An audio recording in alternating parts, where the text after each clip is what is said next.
മക്കളെ, നമ്മൾ ഇപ്പോൾ പ്രാർത്ഥിക്കാൻ പോകുന്നത് ജോലിയില്ലാത്തവരെ, വിസ പ്രോസസ്സിങ്ങിലിരിക്കുന്നവരെ, പണം കൊടുത്തു പക്ഷെ വിസ പ്രോസസ്സിങ് ആകുന്നില്ല, പിന്നെ പരീക്ഷ എഴുതുന്നവരെ, ബിടെക്കും PSCയും MOHും ഹാദും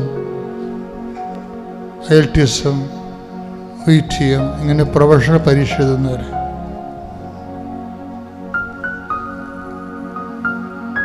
MBBS MD എഞ്ചിനീയറിങ് അതിൻ്റെയൊക്കെ പരീക്ഷ എഴുതുന്നവർ, അതിൻ്റെ അഡ്മിഷന് വേണ്ടി ഇപ്പോഴും അഡ്മിഷൻ ലഭിക്കാതെ വിഷമിക്കുന്നവർ, എൻ്റെ ഒരു വർഷം കൂടി പോയില്ലെന്ന് ഓർത്ത് വിഷമിക്കുന്നവർ, അവരെല്ലാം ഇപ്പോൾ സമർപ്പിച്ച് പ്രാർത്ഥിക്കാം. മുല കുടിക്കാത്ത കുഞ്ഞിനെ ഈശോ കാണിച്ചു തരുന്നുണ്ട്. ആ കുഞ്ഞിനെ അമ്മയും അതുപോലെ കുറേ പേരെ സമർപ്പിച്ച് പ്രാർത്ഥിക്കണമെന്ന് പരിശുദ്ധാത്മാവിൻ്റെ സൂചനയാണ്. കുഞ്ഞ് കുടിക്കണില്ല, അതാണ് പ്രശ്നം. അതിൻ്റെ പേരിൽ അമ്മയും കുഞ്ഞും അനുഭവിക്കുന്ന പ്രത്യേക പ്രയാസങ്ങളുണ്ട്. അവരെ സമർപ്പിക്കുന്നു, ഗർഭിണികൾ സമർപ്പിക്കുന്നു, മക്കളില്ലാത്തവർ സമർപ്പിക്കുന്നു, സാമ്പത്തികമായ വലിയ ബാധ്യതകളിൽ കഴിയുന്നവരെ, വിൽക്കാനും കൊടുക്കാനും കൈമാറാനും ഒന്നുമില്ലാതെ കടം മാത്രമുള്ളവരെ സമർപ്പിക്കുന്നു. കർത്താവേ, നീയാണ് വഴി, ഞങ്ങളുടെ ഉടമ്പടിയാണ് ഞങ്ങളുടെ ആസ്തി, നീ അവരെ നിലനിർത്തണമേ എന്ന് പ്രാർത്ഥിക്കുന്നു. വിറ്റ് സ്ഥലങ്ങളും കെട്ടിടങ്ങളും വ്യവസായങ്ങളും വ്യാപാരങ്ങളും വിറ്റുമാറാൻ ആഗ്രഹിക്കുന്നവര്, ജപ്തി വരുന്നവർ വിറ്റുമാറാൻ ആഗ്രഹിക്കുന്നവര്, ജപ്തി വന്നിട്ടും വിറ്റുമാറിയാൽ കൊള്ളാം അതിനുള്ള ചാൻസ് ആഗ്രഹിക്കുന്നവരെ എല്ലാവരെയും സമർപ്പിച്ച് പ്രാർത്ഥിക്കുന്ന മാനസിക രോഗികളെ, ഓരോരോ വ്യത്യസ്തങ്ങളായ സ്വഭാവ വൈകൃതങ്ങൾ കാണിക്കുന്നവരെ സമർപ്പിച്ച് പ്രാർത്ഥിക്കുന്നു, ഓട്ടിസംകാരെ സംബന്ധിച്ച് പ്രാർത്ഥിക്കുന്നു, അതുപോലെ തന്നെ എപ്പിലെപ്സി, ഹൈപ്പർ ആക്ടിവിറ്റി, അവരെല്ലാം കർത്താവിൻ്റെ വിശുദ്ധമായ രക്തം ആ കുഞ്ഞുങ്ങളുടെ മേൽ തളിക്കട്ടെ എന്ന് പ്രാർത്ഥിക്കുന്നു. ശ്രദ്ധിക്കട്ടെ, ശ്രദ്ധിക്കട്ടെ. കർത്താവിൻ്റെ ഉന്നതമായ നാമത്തിലെ, സഭയുടെ അധികാരത്തിലെ, കുരിശിൻ്റെ അടയാളത്തിലെ, ദൈവത്തിൻ്റെ ശക്തിയാൽ ജീവിതത്തിൻ്റെ ദുരിതങ്ങൾ യേശുവിൻ്റെ നാമത്തിലെ നിർവീര്യമാകുകയും സാന്ത്വനങ്ങൾ ലഭിക്കുകയും ചെയ്യട്ടെ. I command you in the name of Jesus Christ to be healed.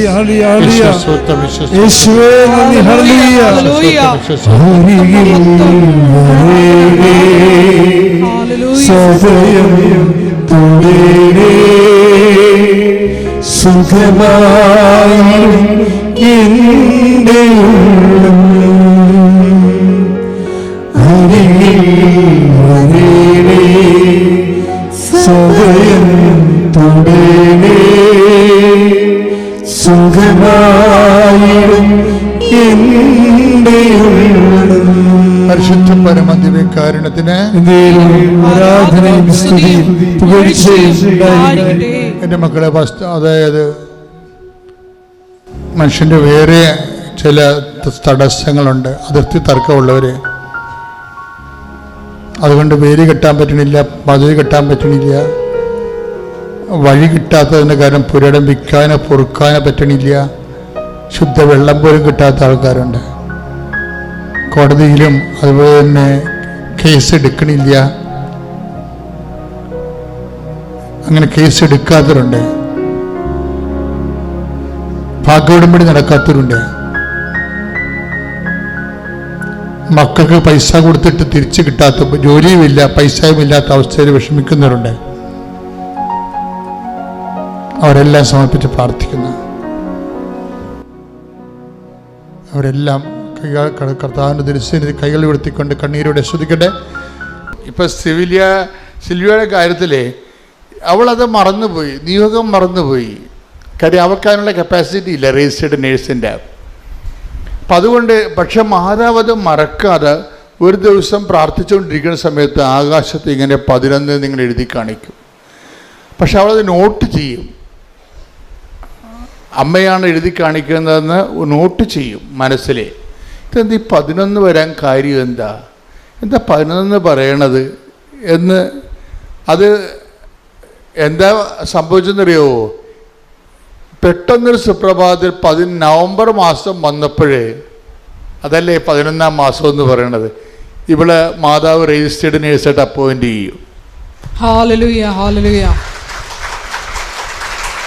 അതാണ് ഞാൻ പറഞ്ഞത്, ഇങ്ങനെയുള്ള സാക്ഷ്യങ്ങൾ നമ്മൾ ഉടമ്പടി മാത്രമേ കേൾക്കത്തുള്ളൂ. അതായത് നമ്മൾ മറന്നു പോയാലും ദൈവം ഇതിനെ ഫോളോ അപ്പ് ചെയ്ത് കളയും. ഈ ദിവസങ്ങളിലേ ഇപ്പോൾ ഭയങ്കര യുദ്ധത്തിൻ്റെ ആശങ്കകളൊക്കെ അല്ലേ. അപ്പോൾ ഇസ്രയേലിൽ നിന്ന് കുറേ മിസൈൽ കൊണ്ടുവന്ന് ഇന്ത്യയിൽ ഇറക്കിയിട്ടുണ്ട്. അതെന്ത് മിസൈലാണെന്നറിയാമോ? അതായത് ഗൈഡഡ് മിസൈൽ ഉണ്ടായിരുന്നില്ല പണ്ട്, പ്രോഗ്രാം ചെയ്തിട്ട് ഒരു പാലമൊക്കെ ടാർഗറ്റ് ചെയ്യണമെങ്കിൽ ആ പാലത്തിലേക്ക് പോകാനുള്ള ദൂരവും അതിൻ്റെ റൂട്ടും ഒക്കെ കമ്പ്യൂട്ടറിൽ പ്രോഗ്രാം ചെയ്തിട്ട് ഗൈഡ് ചെയ്തു പോകും, GPS വഴി ട്രാക്ക് ചെയ്തു പോകും. അപ്പോൾ അതൊക്കെയാണ് കഴിഞ്ഞ യുദ്ധങ്ങളിലൊക്കെ ഉപയോഗിച്ചുകൊണ്ടിരുന്നത്. അപ്പം അതിൻ്റെ ഒരു കുഴപ്പമെന്ന് പറയണത് GPS വർക്ക് ചെയ്തില്ലെന്നുണ്ടെങ്കിൽ ഇത് വർക്ക് ചെയ്യത്തില്ല, ദിശ മാറിപ്പോവും. അത് നെറ്റും കാര്യങ്ങളൊക്കെ കൃത്യമായിട്ട് വർക്ക് ചെയ്യുന്നില്ല എന്നുണ്ടെങ്കിൽ മിസൈൽ ലക്ഷ്യസ്ഥാനത്ത് എത്തത്തില്ല.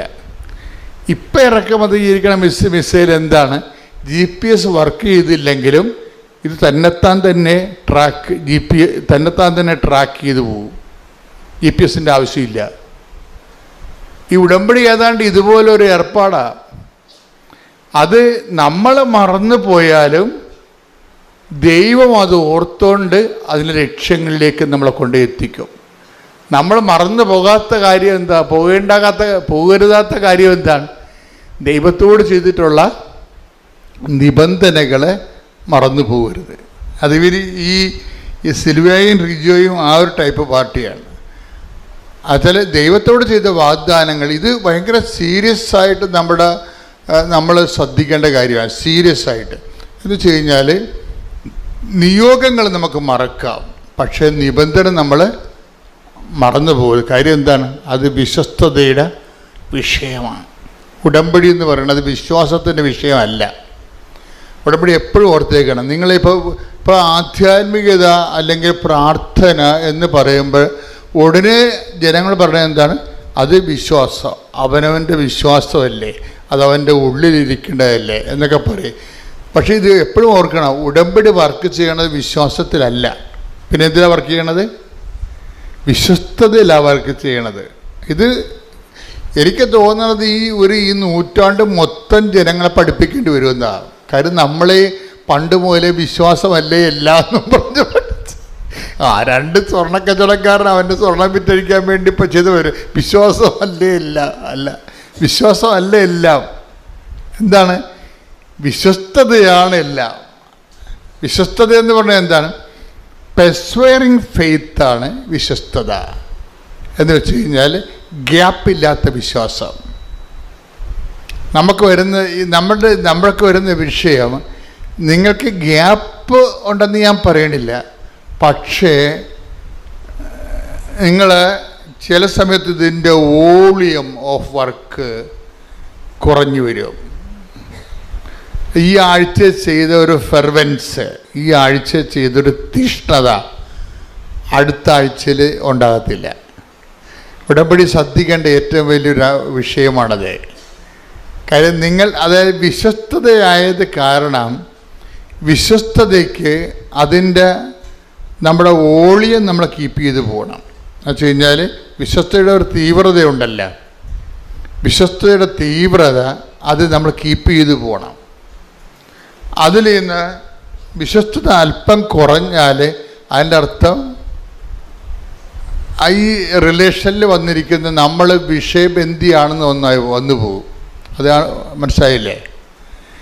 നമ്മുടെ വിശ്വസ്തത കുറഞ്ഞു പോയാൽ, ഇപ്പോൾ പ്രാർത്ഥനാ ജീവിതമായാലും പരസ്നേഹ പ്രവൃത്തികളായാലും അപ്പോൾ നമുക്കറിയാമല്ലോ ഉടമ്പടിയിലുണ്ടായിരുന്ന ഒരു പ്രശ്നം എന്ന് പറഞ്ഞത്, കഴിഞ്ഞ ദിവസങ്ങളിലേ ഇവിടെ കഴിഞ്ഞ ദിവസത്തെ ഇന്നലെ ഈ 2 വിശുദ്ധന്മാരുടെയും തിരുനാൾ ഒരുമിച്ച് ആഘോഷിച്ച് സഭ എല്ലാ കൊല്ലവും ഉള്ളതാ. അപ്പോൾ റെഡ് ഉടുപ്പ്, 2 പേരും രക്തസാക്ഷികളായത് കാരണം റെഡ് ഉടുപ്പൊക്കെ ഇട്ടാണ് കുർബാന ചെല്ലണത്. അതായത് 2 അപ്പോസ്തലന്മാരാ. പക്ഷെ ഞാനത് ഈ അപ്പോസ്തലന്മാരുടെ പേര് സങ്കീർത്തി വന്നപ്പോൾ എന്നോട് പറഞ്ഞ് യാക്കോബിൻ്റെയും പീലിപ്പോസിൻ്റെയും തിരുനാളാണെന്നപ്പോൾ എനിക്ക് ചിരി വന്ന ഉടനെ എൻ്റെ ഉള്ളിൽ. എന്താ കാര്യം, ഈ 2 കക്ഷികളും 2 തരം ആധ്യാത്മികതയുള്ള ആൾക്കാരാണ്. ഉടമ്പടിയിലാണെങ്കിൽ ഇവരുടെ 2 പേരെയും ഉടമ്പടിയിൽ കണ്ടൻറ്റ് വൈസ് നമ്മൾ അഡോപ്റ്റ് ചെയ്തിട്ടുണ്ട്. യാക്കോബ് എന്തിൻ്റെ ആളാണെന്ന് വെച്ച് കഴിഞ്ഞാൽ, യാക്കോബ് പറയണത്, യാക്കോബിൻ്റെ കാലത്ത് ഈ സഭാ കൂട്ടായ്മയൊക്കെ ഉണ്ടാകും, ആദിമസഭയിൽ സഭാ കൂട്ടായ്മയൊക്കെ ഉണ്ടാകുമ്പോൾ കുറേ ആൾക്കാർ പാവപ്പെട്ടവരും ഉണ്ടാവും, ഇത്തിരിയൊക്കെ ശേഷിയുള്ളവരും ഉണ്ടാവും. പക്ഷേ അവർക്കാർക്കും ഈ ക്രിസ്തുവിനെ സ്വീകരിക്കുക എന്നുള്ള കാര്യത്തിൽ അത് മാത്രമാണ് വിശ്വാസം എന്നുള്ള രീതിയിൽ, വിശ്വാസത്തിന് മറ്റു തരത്തിലുള്ള മാനങ്ങളെക്കുറിച്ച് അവർക്ക് അത്രയ്ക്ക് ഐഡിയ ഇല്ല ആദിമസഭയിൽ വന്നാണ്. അപ്പം അതുകൊണ്ട് ആൾക്കാരൊക്കെ ഇങ്ങനെ മഞ്ഞുകാലത്തൊക്കെ തണുപ്പൊക്കെ കയറി പ്രാർത്ഥനാക്കൂട്ടത്തിൽ വന്നു കഴിഞ്ഞാൽ അവിടെ ഇരിക്കുന്ന ആൾക്കാർ പറയും, തണുപ്പാണല്ല, പോയി തീ കായാൻ പാടില്ലെന്ന് ചോദിക്കും. അപ്പോൾ യാക്കോബ് ഇത് കേട്ടിട്ട് പറയും, ഇവനെന്ത് മണ്ടനാ, തീ കായാൻ വായിക്കിടക്കണ നാക്കുകൊണ്ട് ഇక തണുത്ത് വിറച്ച് വരുന്നതിനോട് തീ കായാൻ പറയാൻ ആർക്കാ പറ്റാത്തത്? ആർക്കും പറ്റും. അതിന് കെട്ടിയെടുത്ത് ക്രിസ്ത്യാനിയാകേണ്ട, വിശ്വാസം സ്വീകരിക്കേണ്ട കാര്യമില്ല. അതല്ല, നീ തീ കൂട്ടി കൊടുത്തിട്ട് അവന് ആശ്വാസം കൊടുക്കണം, പ്രാക്ടിക്കലായിരിക്കണമെന്ന് പറയും. അതുപോലെ തന്നെ വിശന്ന് വരുന്നവനോട് പറയും ഭക്ഷണം കഴിക്കാൻ പറയും, പുറത്തു പോയി. ഇപ്പം നിങ്ങൾ വിശന്ന് വരികയാണ്, എന്നാൽ നിങ്ങൾ കടയിൽ പോയി ഭക്ഷണം കഴിക്കാൻ പറഞ്ഞാൽ അതാർക്കാ പറയാൻ പറ്റാത്തത്? അപ്പം വിശ്വാസവും ജീവിതവും തമ്മിൽ ഒരു കാലത്ത് ബന്ധമില്ലായിരുന്നു, ആദിമസഭയിൽ പോലും ബന്ധമില്ലായിരുന്നു. അപ്പം അതുകൊണ്ട് ഇതിൻ്റെ ഈ സെൻറ്റ് പോളും കുറേ കാലങ്ങളിലേക്ക് ഇതിങ്ങനെ പ്രസംഗിക്കുമായിരുന്നു, വിശ്വാസം വഴിയാണ് നമ്മൾ നീതീകരിക്കപ്പെടുന്നത്. Take the word of God. ശ്രുതികട ഹല്ലേലൂയ.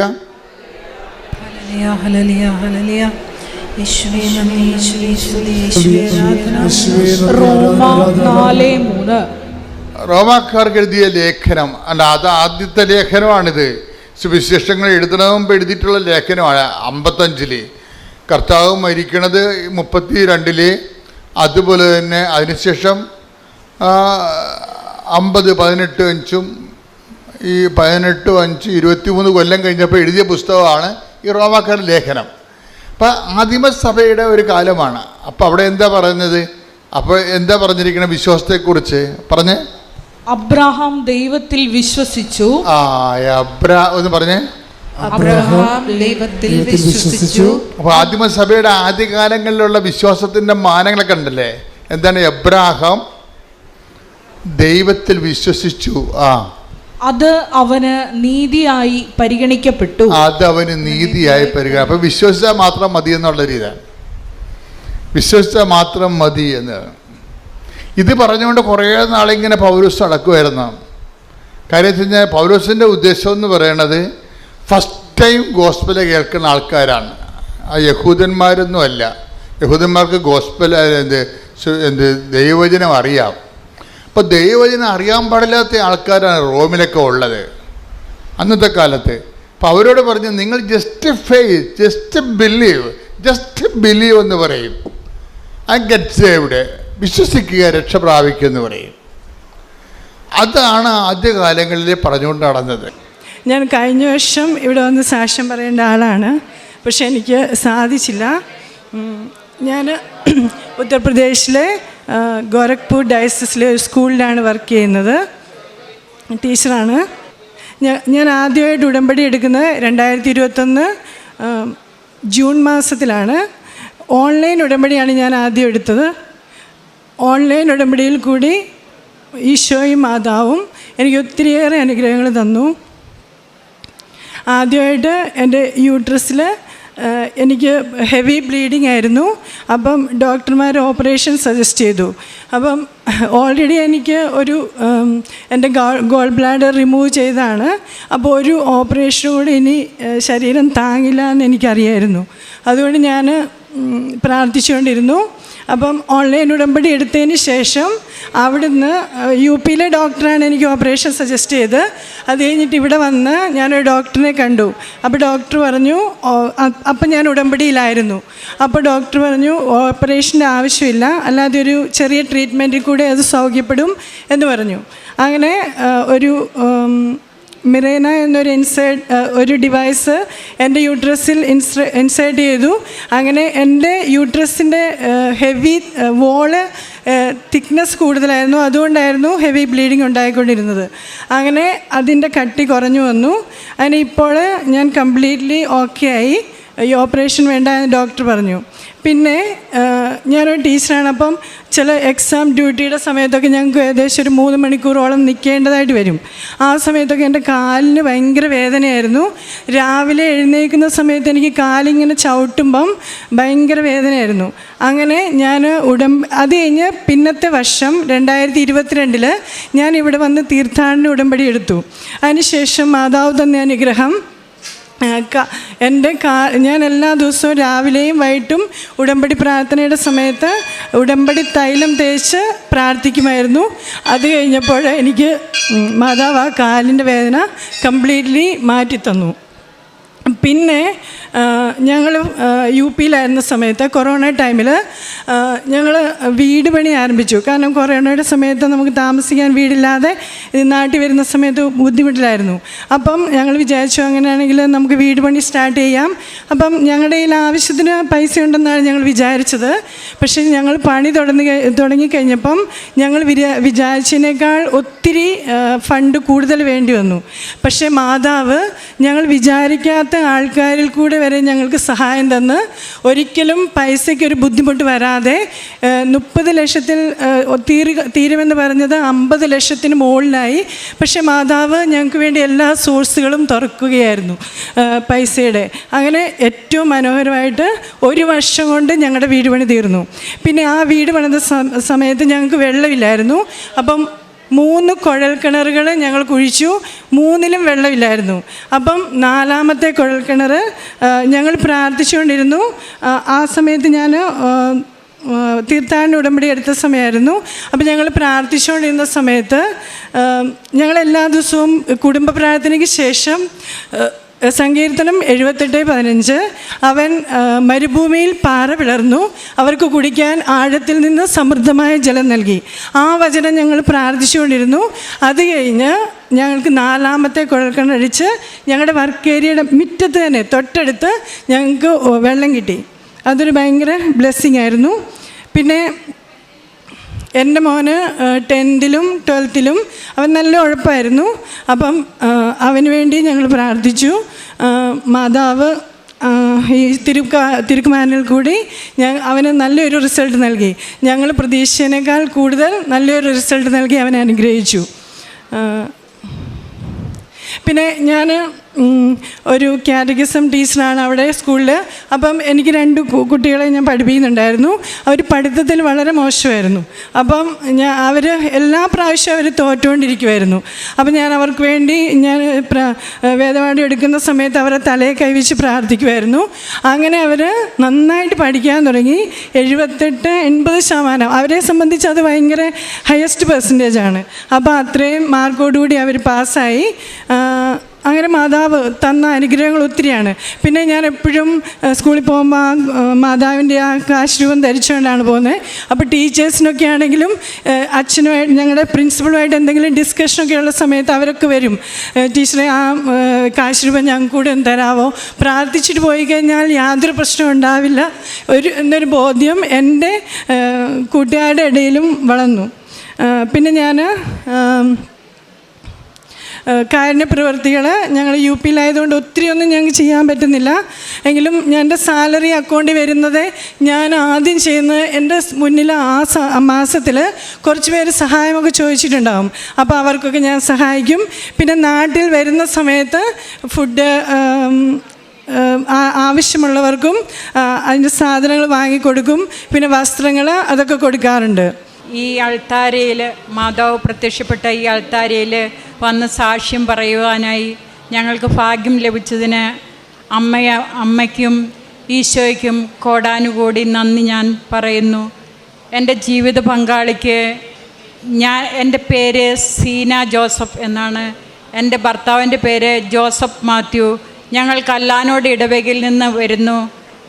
എൻ്റെ ജീവിത പങ്കാളിക്ക് ഒരു സോറിയാസിസ് എന്ന രോഗമായിരുന്നു. ഞാൻ ഇവിടെ വന്ന് ഉടമ്പടി എടുത്തത് ജൂൺ 2022 അന്ന് മുതൽ ഞാൻ ഈ സോറിയാസിസ് എന്ന രോഗത്തിന് വേണ്ടി എൻ്റെ ഭർത്താവിൻ്റെ ദേഹത്ത് ഞാൻ ഇവിടുന്ന് കിട്ടിയ ഉടമ്പടി വസ്തുക്കളായ തേനും ഉപ്പും തൈലവും ഉപയോഗിച്ച് തന്നെ എൻ്റെ ഭർത്താവിൻ്റെ രോഗം ഞാൻ മാറ്റിയെടുത്തു. എൻ്റെ ഈശോയ്ക്ക് ഞാൻ അതിന് 1000 നന്ദി പറയുന്നു. ഞങ്ങൾ ഒരുപാട് മരുന്നുകൾ പുറത്തുനിന്ന് വാങ്ങിയായിരുന്നു, എന്നിട്ടൊന്നും കുറയുന്നുണ്ടായിരുന്നില്ല. ഏറ്റവും ഒടുവിൽ എൻ്റെ ഈ മരുന്നുകളാണ് ഈ രോഗം പൂർണ്ണമായും സുഖപ്പെടാൻ കാരണമായത്. രണ്ടാമതായി എൻ്റെ മകള് മാൾട്ടയ്ക്ക് വിസ വെച്ചിട്ട് മാൾട്ടയ്ക്ക് പ്രോസസ്സിങ് വെച്ച് ഒരിക്കലും നടക്കുന്നില്ലായിരുന്നു. 1.5 വർഷമായിട്ട് നടക്കുന്നില്ലായിരുന്നു. അവസാനം എല്ലാം റിജക്ഷനായി പോകുന്നത് ഒടുവിൽ ഞങ്ങളിവിടെ വന്ന് ജോസഫച്ചൻ്റെ അടുത്തുനിന്ന് കൈവെപ്പ് പ്രാർത്ഥനയിലൂടെ അച്ഛൻ കൊടുത്ത കാശ്രൂവും അണിഞ്ഞ് അവൾ 8ാം ദിവസം മാൾട്ടയിലേക്ക് പോയി രജിസ്റ്റേർഡ് നേഴ്സായി ഇപ്പോൾ അവിടെ ജോലി ചെയ്യുന്നു.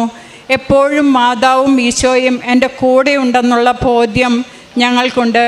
ഞങ്ങളെന്നും വിശുദ്ധ കുർബാനയിൽ പങ്കെടുക്കുകയും ആരാധനയിൽ എത്ര നേരം മുട്ടയിൽ നിന്ന് ആരാധനയിൽ പങ്കെടുക്കുന്നതിനും ഞങ്ങൾക്കൊരു മടിയും ഉണ്ടായിരുന്നില്ല. ഞങ്ങളിവിടുന്ന് കിട്ടുന്ന പത്രം ബസ് സ്റ്റാൻഡിലും ബസ്സുകളിൽ കയറിയും വീടുകളിലും ഒക്കെ കൊണ്ടു കൊടുത്ത് ഞങ്ങൾ സാക്ഷ്യം നൽകി. 2 മക്കളുടെയും വിവാഹം ഈ അൾത്താരയിൽ ഞങ്ങൾക്ക് പറയാൻ സാക്ഷ്യം തന്നെയാണ്. ഒരു പൈസയും ഞങ്ങളുടെ കയ്യിൽ ഉണ്ടായിരുന്നില്ല. പക്ഷേ എങ്ങനെയാണ് അത്ഭുതകരമായി മാതാവ് ഇത് ക്രമീകരിച്ചതെന്ന് ഞങ്ങൾക്ക് പോലും അത്ഭുതമായിരുന്നു. 7 ദിവസം കൊണ്ട് ഞങ്ങളുടെ 2 മക്കളുടെ വിവാഹവും മാതാവും ഈശോയും നടത്തി തന്നു. ഞങ്ങൾ കാരുണ്യ പ്രവർത്തികളായ വസ്ത്രം കൊടുക്കുകയും ഭക്ഷണം കൊടുക്കുകയും മറ്റ് സാമ്പത്തികമായി ചെയ്യാൻ പറ്റുന്ന തുക ഞങ്ങൾ കൊടുക്കുകയും ചെയ്ത് ഞങ്ങൾ മറ്റുള്ളവരെ സഹായിച്ചു. എൻ്റെ ജീവിത പങ്കാളിയുടെ സോറിയാസിസ് രോഗം പൂർണ്ണമായും സുഖപ്പെട്ടതിന് അമ്മ മാതാവിനും ഈശോയ്ക്കും എത്ര നന്ദി പറഞ്ഞാലും മതി വരില്ല. ഈശോയ്ക്കും മാതാവിനും കോടാനുകോടി നന്ദി ഞാൻ സാക്ഷ്യപ്പെടുത്തുന്നു. മാതാവിനോടും ഈശോയോടും അപേക്ഷിച്ചാൽ ഒരിക്കലും കൈവിടില്ല എന്ന് ഞങ്ങൾ സാക്ഷ്യം നൽകുന്നു. എൻ്റെ ജീവിത പങ്കാളിയുടെ രോഗാവസ്ഥയിലുണ്ടായിരുന്ന ഈ അവസ്ഥയാണ് ഇത്. ഇപ്പോൾ പൂർണ്ണമായും ഭേദപ്പെട്ട് ഒരു പാടുപോലുമില്ലാതെ അത് സൗഖ്യം തന്നതിന് ഞങ്ങൾ നന്ദിയോടെ അമ്മയ്ക്കും ഈശോയ്ക്കും 1000 നന്ദി പറയുന്നു. ദൈവനാമത്തിൻ്റെ മഹത്വത്തിന് ഞാൻ എൻ്റെ സാക്ഷ്യം സമർപ്പിക്കുന്നു. എൻ്റെ പേര് ജെയ്സി. ഞാൻ ചാലക്കുടിയിൽ നിന്നാണ് വരുന്നത്. എൻ്റെ ഭർത്താവ് ബിജു. ഞാൻ 14/5/2024 ആദ്യമായി ഉടമ്പടി എടുക്കുന്നത്. എൻ്റെ ഒപ്പം വന്ന് ഉടമ്പടി എടുക്കണമെന്ന് എൻ്റെ ഭർത്താവിന് ഭയങ്കര ആഗ്രഹം ഉണ്ടായിരുന്നു. പക്ഷേ ആൾ UAE-യിലാണ്. അതുകൊണ്ട് വരാനും പറ്റില്ല, എടുക്കാനും പറ്റില്ല. ആൾക്ക് ഉടമ്പടി ഓൺലൈൻ എടുക്കാൻ താല്പര്യം ഉണ്ടായിരുന്നില്ല. അപ്പോൾ ആൾക്ക് എണ്ണയും തൈലവും ഉപ്പൊക്കെ വേണമെന്നായിരുന്നു ആഗ്രഹം. അപ്പം ഞാൻ വന്നെടുത്തു. പിന്നെ അങ്ങനെ ഞാൻ വീട്ടിലോട്ട് പോയി. അത് കഴിഞ്ഞപ്പോൾ എനിക്ക് പ്രേക്ഷിത പ്രവർത്തനം എന്താ ചെയ്യേണ്ടതെന്ന് ഒരു പിടിപാടും ഉണ്ടായില്ല.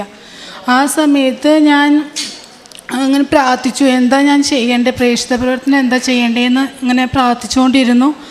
അന്നേരം ഞാൻ യൂട്യൂബിൽ എല്ലാ വീഡിയോസും ഇങ്ങനെ ലൈക്ക് ചെയ്യലൊന്നും ഇല്ല, കണ്ടിങ്ങനെ ഓരോ വീഡിയോസും കാണും. അങ്ങനെ കണ്ടിരിക്കുമ്പോൾ ഒരെണ്ണം ലൈക്ക് ചെയ്യുന്നതിനോട് പറയാണ്. ഞാനപ്പോൾ ആ വീഡിയോയ്ക്ക് ഞാൻ ലൈക്ക് ചെയ്തു. പക്ഷെ അത് ലൈക്കാവണില്ല.